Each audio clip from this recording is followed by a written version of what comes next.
What is up guys, in this video we'll compare the specs of the Samsung Galaxy A14 and A15. No extra fluff, just the specs to see what the newer entry-level Samsung phone offers. Let's begin. One important aspect is the size. I like that Samsung significantly reduced the size of the A15. It's almost 1 centimeter shorter, making it more comfortable to handle and less bulky in your pocket. In terms of weight, they're practically the same, with only a 1 gram difference. Since these are budget phones, they share the same build quality, glass on the front with a plastic frame and a plastic back. However, I prefer the A15's design, with its cool reflections giving it a more premium look. The display is also a major improvement on the A15. Samsung finally added a Super AMOLED display to one of their entry-level phones. It's also roughly 50% brighter, reaching up to 800 nits. Additionally, the A15 has a better screen-to-body ratio, with the display covering 84% of the body. When it comes to pixel density, both smartphones offer a solid Full HD Plus resolution,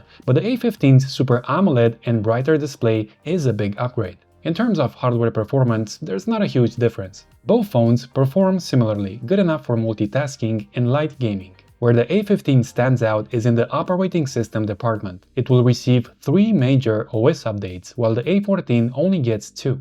On top of that, the A15 already comes with a more recent Android 14 out of the box. As for storage, both smartphones feature a microSD card slot for memory expansion up to 1 TB. However, the A15 takes the lead here too, with even the base model offering 128 GB of internal storage. If you opt for a more expensive version, you also get more RAM. The cameras are very similar, with a 13-megapixel selfie camera and a 50-megapixel main camera on the back alongside an ultra-wide and a macro lens. What I like about the A15 is that both the 4G and 5G versions now include an ultra-wide lens, unlike the A14. Video recording is a bit of a letdown on both phones, as they only support Full HD at a maximum of 30 frames per second. Another disappointment is the lack of stereo speakers. Both phones have just a single speaker positioned at the bottom. On the bright side, they still include the useful 3.5mm headphone jack. Both models feature a fingerprint reader on the right side, so Samsung didn't cut costs here. However, neither phone supports wireless charging, keeping them firmly in the budget segment. But there's good news for A15 owners. The 5000 mAh battery now charges faster, supporting 25 watts, a significant upgrade from the slower charging on the A14.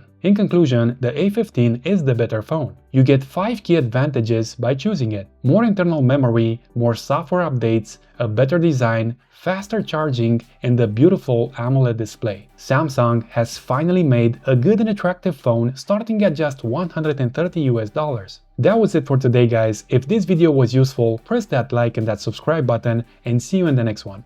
All the best!